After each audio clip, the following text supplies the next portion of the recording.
This need never have happened. The best thing we can hope for is a really bad winter in the North Island. Why we shouldn't be facing cold showers. We're missing an opportunity. You tell me why coal is better than water. Are PC politics barring the way to a brighter future? Coal's yesterday's fuel. It is impossible to have a completely untouched natural environment. And the Southern singer taking on the world. They threw megabucks at him. Stevie Wonder's a god. Sunday, 7:30 on 1.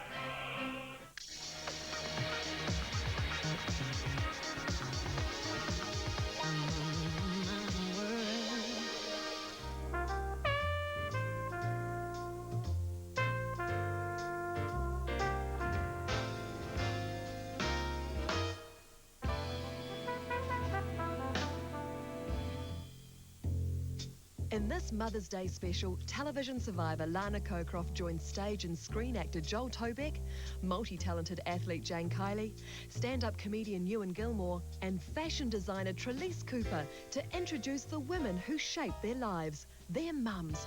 It all started at birth. She was an exceptionally good baby. She really was. It was right from the start when she was first born. It was really quite weird because she was the fourth of four.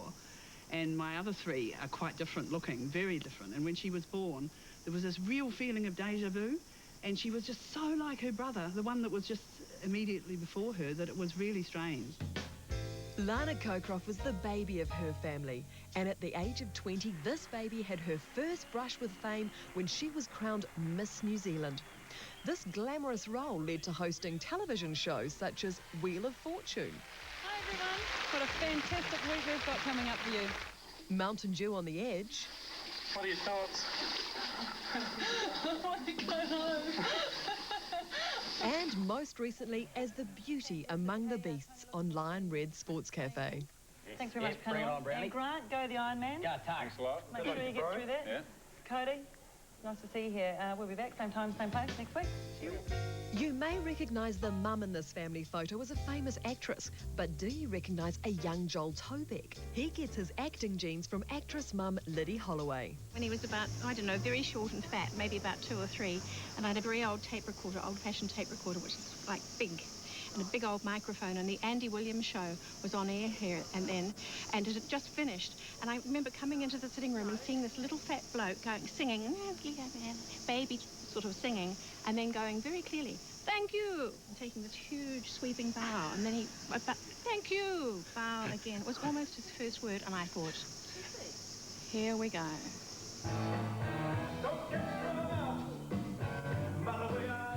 Joel has carved out an amazing stage and screen career in productions such as Rocky Horror Picture Show. They'll be fascinated to know the whole terrible tale of how I wound up in this chair. You think they'd be so friendly if they knew how you ran me over? New Zealand's long-running soap Shortland Street, and the internationally renowned Hercules.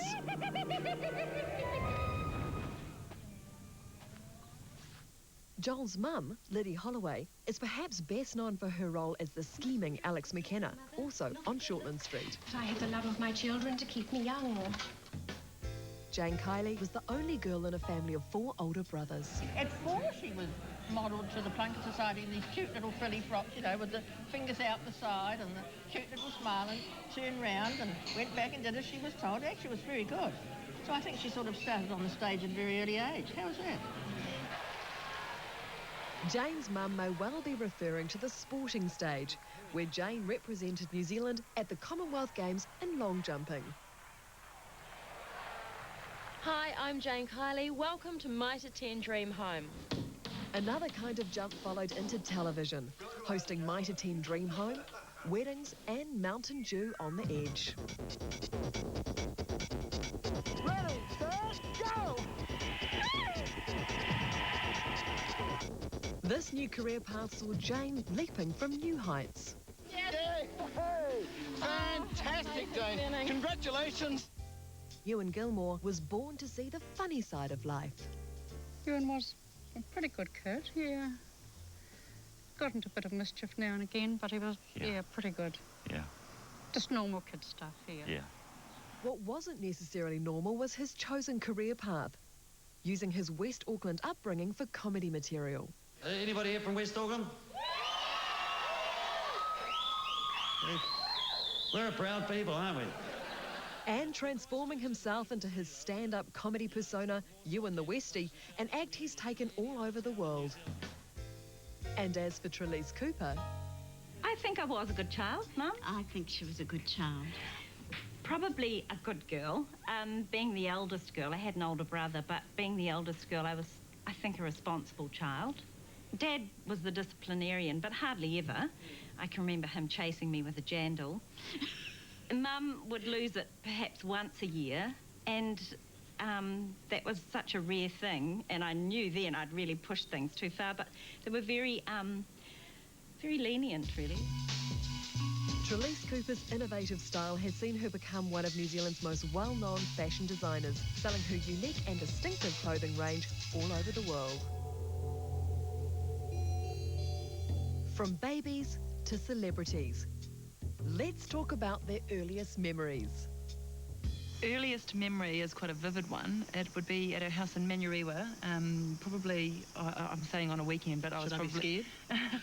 Well, you should be, because I think you probably had a mop in your hands. It's been a long time since that happened. Of playing in the backyard, which, to me, my memory of it, it was like an orchard, but how big would our backyard have been? Tiny? It was a bigger section than normal in those days. I think it was about a quarter acre. With really groovy music playing, and the chairs up on the table, on our Formica table, you know, the 4 chairs sitting up there, Mum inside doing the housework and us kids playing in this backyard with trees and climbing, and it's, I don't know, it's probably... Was it a good memory or a bad memory? Oh, no, really nice memory of the music, and, you know, you were just there, you're on tap, you know, doing your bit, and we were outside doing our bit, and it was just, it kind of typifies every great story of New Zealand children, I suppose. That's what I'm trying to provide for my kids, you see. Well, probably one of the earliest memories of Mum is of burning toast and the potatoes boiling dry and Mum running, oh no, well, we know then that something was burning. I remember being taken to kindergarten and stuff like that by Mum, and the lady couldn't pronounce my name. She used to call me Ewen, or Ewen, something like that, wasn't it? Ewen. Oh, she couldn't pronounce it. One of the earliest memories was Mum's car. What was the car you had? That horrible car that broke down. Yeah, it was an old... Was it a B-dub or the mini Morris mini thing? Yeah, something like that. And she used to drive... I always remember she'd drive with this, it was a manual. Yeah, manual. So she'd drive it and change gear with these 2 fingers only, and I always remember it was really, really odd. What a funny thing to remember. Yeah. Growing up in that environment, having parents who are funeral directors and dealing with death on a day-to-day basis, and, you know, I didn't think anything of sort of, Mum, when I get home from school, Mum, where are you? In the mortuary, dear. Want a cup of tea? Yeah, just pop into the mortuary, darling, I'll be with you.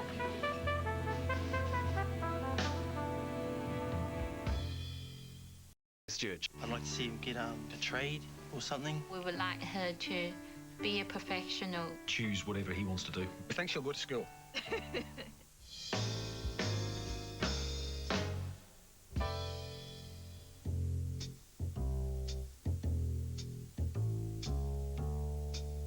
I had a bit of a fight with my dad when I was about 15 or 16, and you know, you go through that little troublesome stage of your life there when puberty hits, and I was having a little bit of a fight with him, and it got a little bit physical, and I had on a brand new school jumper because I'd wrecked the other one, and I was in trouble for that to start with. But we got a little bit physical, and Mum, trying to stop us fighting, she grabbed my jumper, and then what happened, it's a true story, and what happened was Dad would hit me like that, and I'd go smack, right, and then I'd go to hit him, and Mum would pull my jumper so that I missed. Like that, you see, and then she'd let go, just as Dad was going like that again, and I'd bloody hit me again, and Mum would pull me jumper so that I missed again, and I ended up getting hit heaps. And then, 2 days later, I got in trouble because the back of my jumper was stretched. I remember that. I don't. We have different memories, Mum. Yes. Yeah. Yeah, I really don't remember. You can't make stuff like that up. About the only times that we ever had real problems were with clothes in the beginning when we were going to school.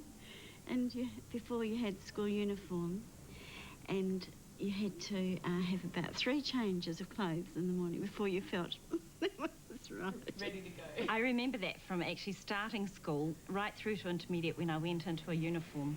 And Mum says 3, she's been very kind. I know sometimes it was 5 and 6 to get the right look happening. First time I wore a dress was when I was my sister's bridesmaid, and high-heeled shoes, and I had a perm at the front of my hair for it, especially. Oh, and I I don't wore remember that. Did you have a perm? eyeliner and mascara, and it was my coming out party. It was. I don't remember a perm, just the front of my hair. No, but I it believe was you. fashionable back then. It was really fashionable. I think it might have been my idea, which is a bit sad, but we won't pull out those photos just yet. Her brothers used to say, well, we won't say what her brothers used to say because it wasn't always complimentary, was it? Oh, no. I was a rather late developer. I remember that once. And when we had, in Alexandra, we had a bit of land out there and had some cows and deer and late developer I was. And they chucked some cow manure at me and suggested I put it on my chest. I do remember that. Well, things have changed since then, haven't they? Yes. It worked though, didn't it? The boyfriend at the time, I remember when I first met one of my first boyfriends, I was this little skinny young runner, and then by about 6 months into the relationship, I had hips and boobs. I couldn't believe his luck. And sometimes sneak out, wouldn't you? Yeah, I'd sneak out. He'd sometimes. sneak out, yeah, but he always came back. Yeah. He's been doing that for 40 years, so... Haven't you? Yeah. He's finally gone. The fridge is always open. Yes. We'd all decided to go and wag school and get pissed, buy pink shade on, which was like, in those days, was like $4 a bottle. And we're only 14 and 15, and we're all loaded and just down on Herne Bay Beach screaming and, oh, I'm going to drown myself. And because, you know, we were teenagers. And there were guys in the water, like standing up to here in water, just doing that and trying to drown themselves. I didn't know that bit. And the cops pulled us over and accused us of stealing mail and stuff. And I was on youth aid. And then another time I was busted for opening a van door after midnight, and so of course that's breaking an entry. Remember I was going to go to court, but they dropped the charges. I remember the police took you to the station to frighten you, and then because I was working, he'd had a long time to sit at home thinking, what is Mum going to do when she gets home? So when I got home, he'd just really put himself through it, and I just thought, well, I think you've punished yourself enough really worrying about what I'm going to do. Just don't be such a fool again. I think poor Mum probably got the discipline side of things because... He did the spoiling. He was mush, putty in my hands, wasn't he? You're if you dead said right. No, I just went to Dad and asked him, and he'd say yes, and then... He didn't even say, have you asked your mother? He just said yes. Yeah, I know. I was the girl that hung out with the good-looking chicks hoping to get a bit of cast off, you know? She always got engaged and stayed with whoever it was at the time. Like she had two... It was appalling. I know. Oh, it does, doesn't it? Shall I'm a rephrase serial that? monogamist. I've only ever had a couple of boyfriends, is what Mum politely is trying to say. I wasn't a funny kid, like at school and stuff. I meet people I know that I went to school with, and they go like, you were just not the funny one. And even like later in my 20s and that, when I was a little bit of a bikey type thing, I've met some people from that era, and they go like, you were just never funny. You were not the funny one of our group or anything. You were just like, you just made up numbers. And that's all I did. I was selected to be a princess with the rugby club, and it was a princess competition. And I remember, you know, going for all the fittings for the clothes, just really being, loving everything about the clothing aspect of being in this princess competition, all the new outfits I had to have that Mum totally indulged me in.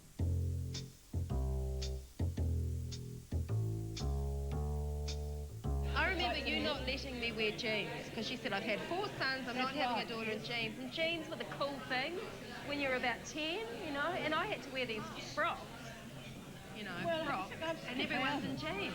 And then I remember that, thinking, you know, and you said, no, I've had 4 boys, you're wearing a frock. Yeah, but you've got your own way in the end. No, I always did. I know. Because your father helped you. You spent years trying to get me to get my hair cut. I remember even as a young fella, you going, you know, that acne's caused by long hair. People with long hair have got... Never really had acne. No, but that's the sort of thing you tried to use to get us to get our hair cut. You used that sort of false blackmail that parents do. Oh. Excuse me. I don't remember saying that, Oh, yeah, but I did want him to yeah, get I his hair remember cut. But anyhow, that is him and that's his image, and I just accept it now. That's good. One day he'll surprise me and he'll come back with no hair. I really surprised you. I went and got married. Yes, I know. In the old days, in the early 60s, there were no imports into New Zealand, so we had very boring clodhoppery shoes. And then obviously somebody had imported these shoes from China, and they were black patent and red patent. They had monkey imprints on the bottom of the sole. And Mum bought me both pairs because we couldn't decide, and Mum remembers them being fabulous as well. And I went to bed with them on my feet and cuddling the other pair and sniffing them. Nothing's changed much even now either. I was a mettler, so go figure, you know. I had long hair at the back and short at the front. I apologise for that image.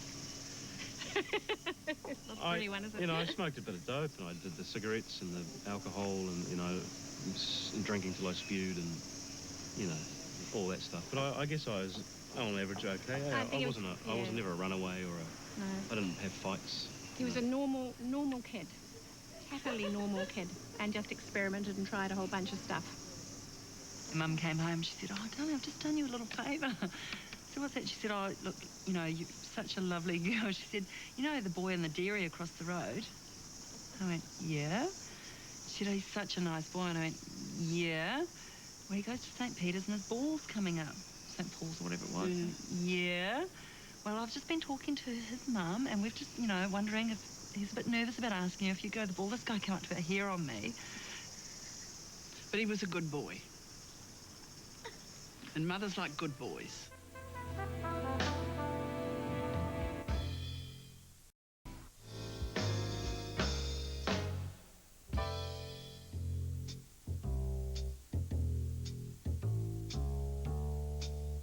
Mum and I have had a strong relationship forever.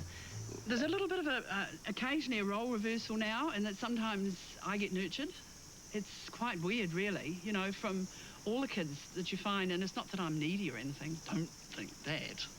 But, you know, it's really quite nice when they say, "Give us a ring when you get home," or I had glandular fever 4 years ago now, and Lana just whipped me into her place and mothered me for a month, and that was nice till I started getting better, and then I hated it. Go away, don't fuss over me sort of thing, but it was lovely.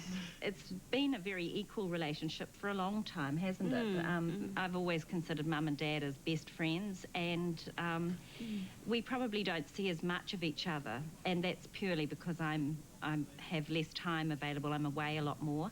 And Mum and Dad live out of Auckland now, so but one of my favourite things is to go and visit and walk through the garden and smell their flowers and eat their roast dinners and have a loll on the couch with a glass of wine and laugh.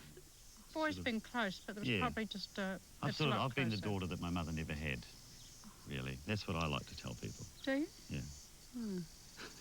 I didn't know you told people I that. do tell people that.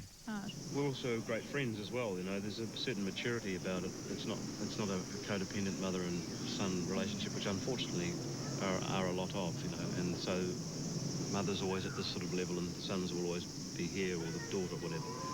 Sometimes I have to zip my lip and not say things. Yeah, I mean, there's the thing of... Joel's a man now, just shut up. Obviously, I'm 32, and I still get, you know, tuck your shirt and, you know, fix your hair or whatever. But my mother's 88 and she still does that to me, so...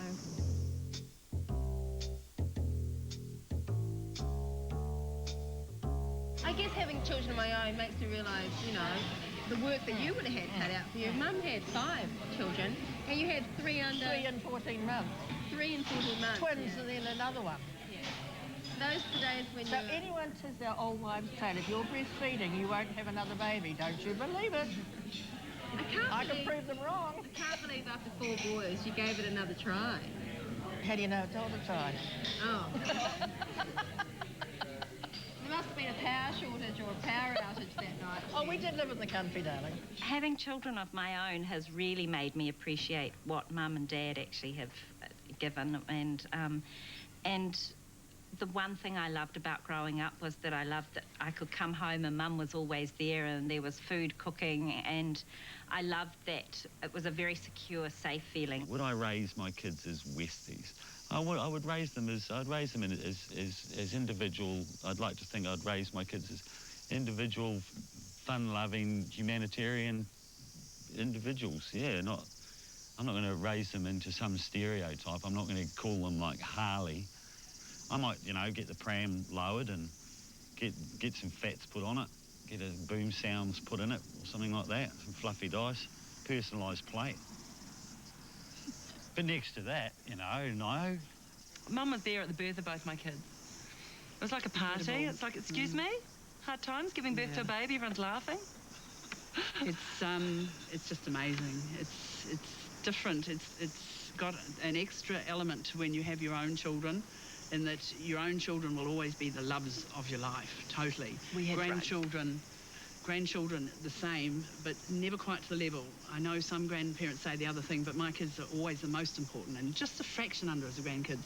But to actually see your daughter have a baby, it's so different to you having a baby. You don't see that, and it's, honestly, it's just, I can't even think of a word to describe it. It just blows you away. Put it this way, Mum got to the hospital before I did. The things that she can pack into a day and still give the kids all the love and care that they get, I think she's amazing. I couldn't have done it at your age. Well, I guess, Mum had 5 though, and I think, yeah, it's true. You were more, you know, even though you stayed at home, you ran, you know, a house and a property and helped supported Dad in his business, you know, and 5 kids, whereas, you know, I work, but I only work part-time. You know, I am at home a lot, and I try and juggle it so that my work is when they're at kindy now, so that I am at home. Because the first thing they do when they walk in is just like I used to do is, Mum! Yeah, it's me.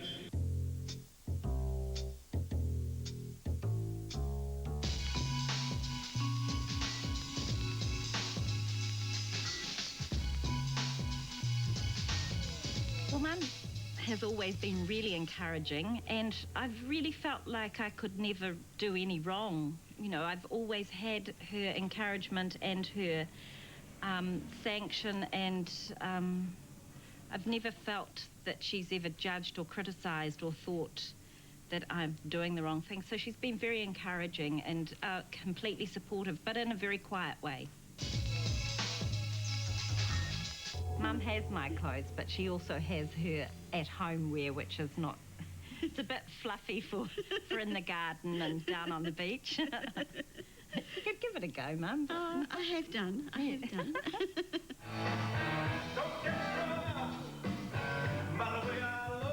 When he was 12 years old, I took him down to the Children's Youth Theatre in Auckland at that time, and he was a funny little skinny boy, and he sat there on his hands not knowing what to do. And I thought, I don't know whether this is going to work. It was to bring him out of himself a little bit.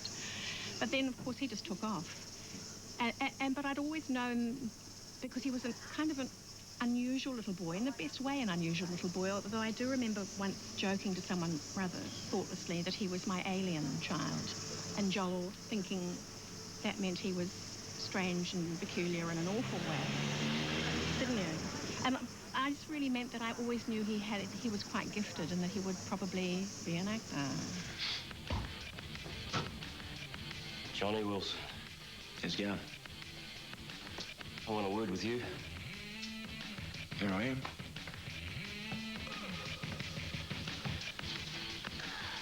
I used to joke and say that I always said to them, accountancy's a very nice career, darling, and I did kind of go through the motions of trying to convince him to do something else, but I always knew that this is where he'd go. Just trying to be a good mother, and you do it so well. When I first started, I didn't let anybody that I know come along and see me. I didn't want anybody to see me until I felt confident on stage, because I had no stage experience or anything. So I'm glad you're all here, because I wanted to talk about the mentally ill.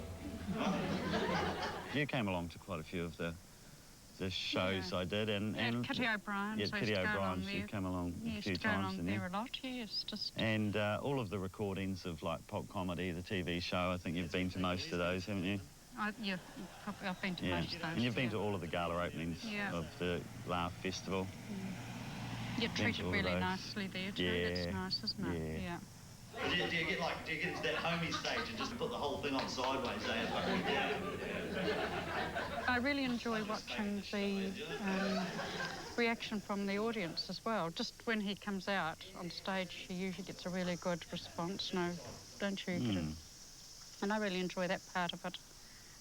That part of it as well. That's really nice. Yeah. And you enjoy sitting with the celebrities and stuff as well. I remember remember in 1986 at the Commonwealth Games in Edinburgh, it was freezing. It was my first major international, like the Commonwealth Games is, you know, was big time. I've been to lots of places, but that was the big one. And I remember walking in, and Mum and Dad had flown over, and walking into the stadium and looking around and thinking, God, you know, where are they? I'll never see them. And as we came down, you know, marched past, obviously their section of the thing, there was this crazy woman standing on her seat with stuffle in her hands, yelling. I went, oh yeah, there she is. I found her. There she is. I remember that thinking, oh, okay, you can sit down now, Mum. Was that a tackle, or were you trying to make something there? Hey, what about the America's Cup? That's enough about the America's Cup. Something a little bit more seriously, it's on the tip of everyone's tongues. It is the America's Cup, and let's take a look at what's been happening. Mum's the only person, and this is what I suppose I'll do it with my kids, I have no idea, but Mum watches everything. Everything I do, she's kept everything I've been in, she's got all the magazine articles. And like sometimes when you sort of, you know, life flicks by, a decade's gone suddenly, and you've done a lot of things, and you know, you forget and all that, and you go around there and I think, oh my God, it's, you know, it's, my life has meant something a lot to someone, and that's really important to me. It makes me feel quite valued for a lot of reasons. Is Miss Universe New Zealand 1988, and ladies and gentlemen, that person is Lana Kroft. Lana Kroft, a 20-year-old office administrator from Auckland City. Miss New Zealand was a bit of an accident in that I never woke up one day and went, oh gosh, I think I should be a beauty queen.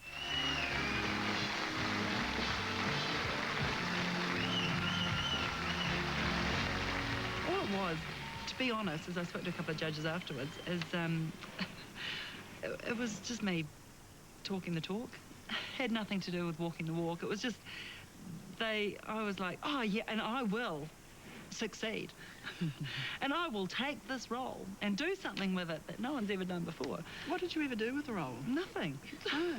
That's not the point, Mum.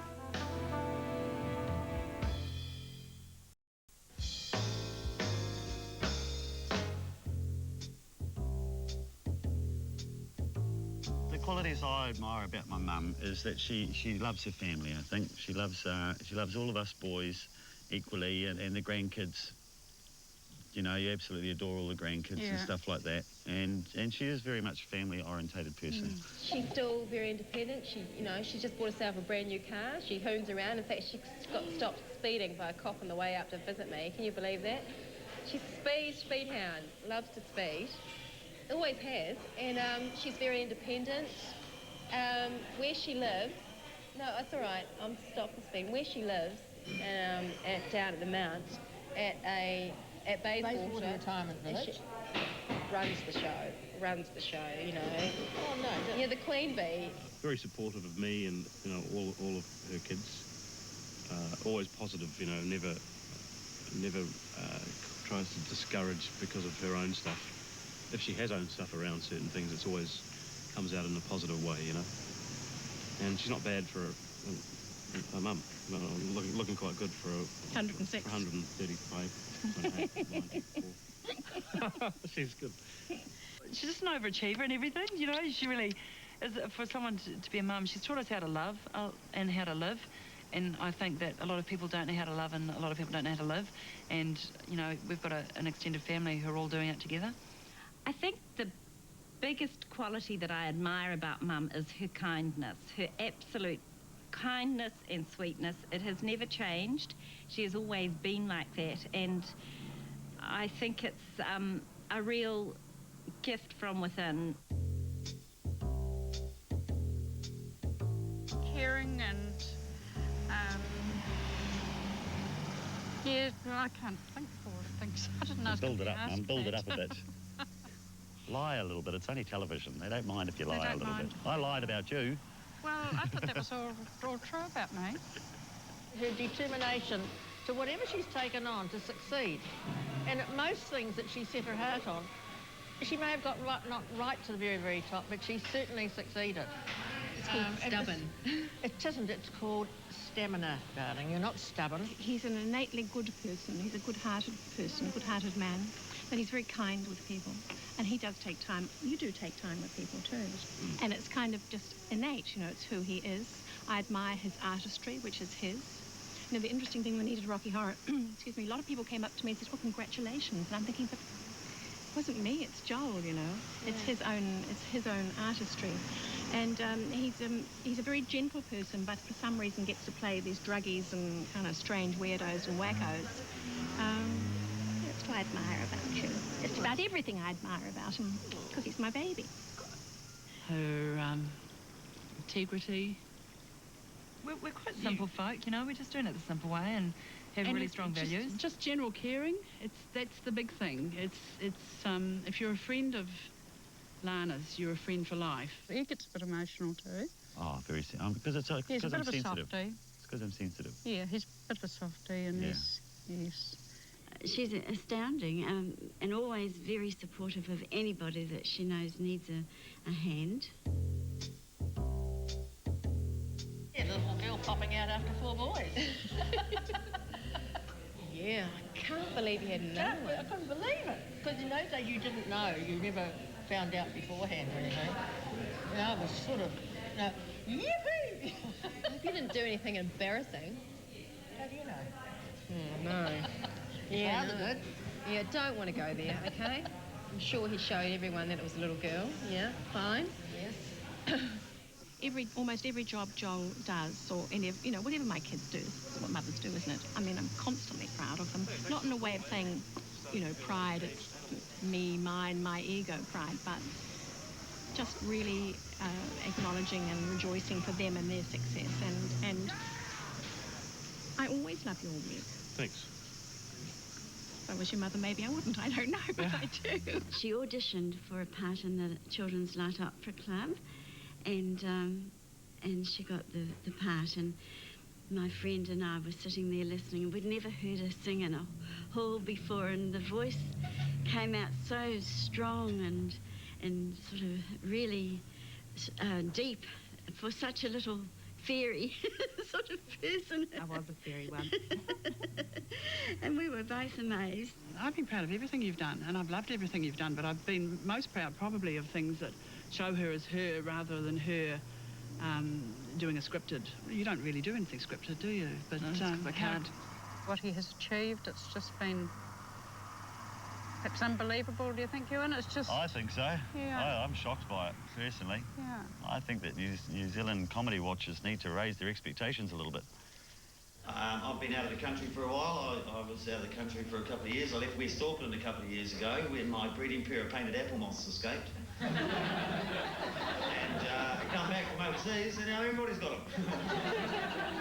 They were collector's items when I left.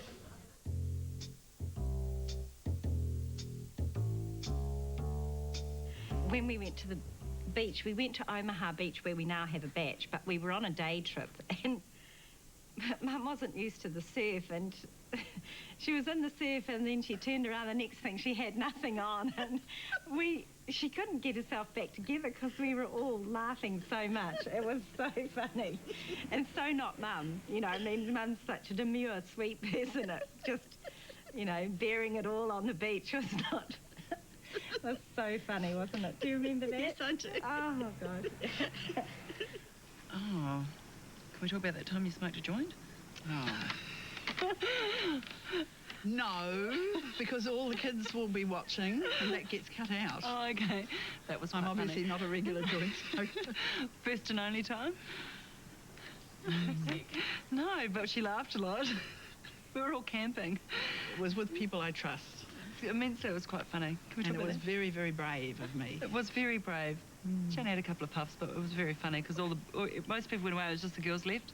We had this little, not that I smoke it either. It was just like we had this, and it was just like, oh, we won't get stoned. We won't get stoned. We all had a couple of puffs, and you know, it was one of those giggle puff things. We all just, well, no, we're not stoned, and we're all rolling around on the floor. Okay, we won't talk about that. It was time for Joel's first shave, and I just peed myself laughing. I had tears rolling because I sang to him in the mirror, I think you go up here and down here, and poor Joel was trying to do it so well, and I knew it was a big, like a rite of passage moment, and I just couldn't. It just seemed the most ridiculous thing for a mother. I had nothing to shave anyway, so it was kind of just blunt, you know. It was like a huge moment. Did that traumatise you? No. I remember that, though. I remember getting really frustrated because I wanted to be able to shave every day, but not every 2 or 3 weeks, you know. We had a couple of big brandies last night. I had to put Mum to bed early. Mum put herself there with great difficulty.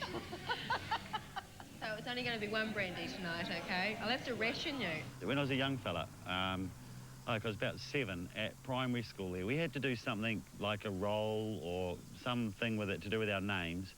And it got to me and I said, yes, my name's Ewen Gilmour. And the teacher went, no, it's not. Your name is David Gilmour. I went, no, it's not. It's Ewen Gilmour. And even like the next door neighbour, the snotty little kid next door there, he was going, no, his name's Ewen. And she's going, it's not. It's David Gilmour. And I'm going, it's Ewen Gilmour. And I got home and said, you know what happened to me today at school? The teacher said my name's David Gilmour, not Ewen Gilmour. And Mum and Dad go, well, yes, that is your name. Your name's actually David Ewen Gilmour. And I was devastated because Ewen wasn't a, you know, it's not a very common name in New Zealand. It's quite common overseas. And it's not very common in New Zealand. I was getting called Urine and Ewen Pooin Spewin and things like this because I was the kid with the unusual name. And I was devastated when I found out that my real name was David and I could have gone through that whole childhood experience with just normal ribbing and a normal name and stuff like that. Paul and I got married in December 96 down in Queenstown, and Dad was quite sick. So we knew something was wrong, but not to the extent, and I think he knew that he was very sick, but he didn't let on, did he? I guess he just didn't want to spoil the day or whatever. And really, well, we were talking about it last night, you know, this time back in 96 years ago, you were down with me because he had surgery and we were very concerned. It was one of those horrible phone calls where, you know, he had a tumour and we took him, remember the night before we did the tour of intensive care and with him, and the next day when we took him in and we came home, and it wasn't long until that phone call that, you know, you knew it was too soon. You know, the phone call was too soon. They couldn't do anything. And that was a horrible day. Any family issue, big or small, is difficult because you're all involved, you know, and at some level, and especially as Mum's parents get older, they change physically, emotionally, mentally, and so we're all on board for that. Yeah, so that's been kind of difficult too. So I guess those things we share in common with the family and relationships. And, out of work too is difficult, and if we're both out of work, it's difficult. I mean, I don't think you understand or appreciate a bit what it's like being an out-of-work actor unless you are one. I mean, I'm sure people do, but it's that's mental. Yeah, and it's also hard work. A lot of people think acting's hard work, but it is, believe me, you know. And I guess the only person in the family I can really talk to about acting is Mum, because she's the only one in the family that's an actor. When I was down at my lowest or things had really hurt, she was the one that tried to fix it. You know, she was always the one that stopped the broken.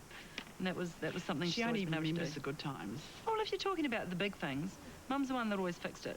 She's always the one, and if it couldn't be fixed, she just helped make it a bit better, you know, which is what mums do, I suppose. It's what mums are for. Some mums choose to do that, and some mums choose not to. I remember one night when we were taking turns sleeping with Mum and Dad, because he was on oxygen, and he looked out one night, and I hope I don't offend anyone when I say this, but he looked around and there was probably about 4 people in the bed, wasn't there? He says, "What is this, a bloody marae?" He did have a sense of humour, right to the end. The guy's dying, and he's still sort of, you know. You know, 4 people all pushed 2 twin beds together, we're all sleeping around him.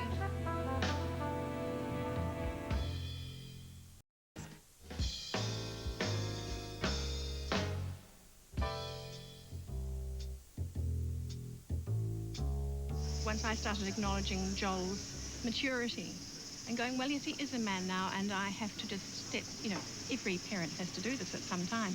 I have to step back. I don't have to resolve, solve, save anymore. He can do that for himself. So then the relationship comes into a more balanced one, and you can enjoy each other as people more. Mum knows everything that's going on in my life. I'm an honest person, but I'm very honest with my mum. She does. It's like we share day-to-day dramas, and it's I mean, we certainly disagree on things. It's not... Oh, yeah. I do see a lot of myself in Trelise, but She has her very own personality. She has a more forceful personality than I have. Yes, Mum has given me a really good springboard to go off and do and be, but I live a really different life to the life that Mum did, because she didn't work and she drove for a few years and tried very hard not to drive, and you know, Mum has been a really good springboard for me to leap into the world with. In the last 15 years, it probably has a bit, eh? We've probably, probably more so because I've matured and I've stopped being as needy, or you've accepted the fact that I am needy. Right. And that, but my father passed away 11 years ago now, is it? Yeah. 11 years ago he passed away, so we got a lot closer after that, I feel. We understand each other, don't we? We sort of, because we're quite fiercely stubborn, independent, and here we go now. You know, but we are. We're not. We don't ring each other every day and you know, talk about our day. But yeah, I think we sort of respect each other and what we've done and what we've achieved, and it's, you know, a relationship which is, you know, on that level. When I was about 11 or 12, and Mum and Dad were out once, I went through the cupboards, as you do as a child, and I found a cupboard full of all of the presents that I'd given Mum over the years. This is a true story. All those things that I thought, oh, that's something that she's really going to need, something really useful. And but really, it was just a bit of kitsch. I do remember I used to say, no gifts, just breakfast in bed, or a flower or something like that. And so we had the lovely breakfast in bed. That was lovely. Never made me breakfast. I'm not sure I ever made you breakfast. I've still got every single Mother's Day gift. I can't. It's always thoughtful, even if it's just something that, you know, she's done herself. I reckon the perfect Westies Mother's Day gift is to go over to your mum's place and mow the lawns, clean out the gutters for her, fix the fence, do all the things that your dad said that he was going to do and hasn't got around to, and get your brothers together to help you and stuff like that, and while Dad does that once a year, cook a roast for Mum for Mother's Day. I think that's a good present. That sounds good. Yeah. Pay her back the money you owe her. To all the mothers, damn fine work, because being a mum's very hard, and to my mum, who is the best mum, happy Mother's Day. Thank you. Thank you. You can keep those. Oh, sorry. Well, Mum, I went to Texas Rose and I bought these beautiful flowers for you. Texas Rose. You did a beautiful job. Happy Mother's Day, and thank you for everything. Just invoice me. Happy Mother's Day. Here you go. Oh, well.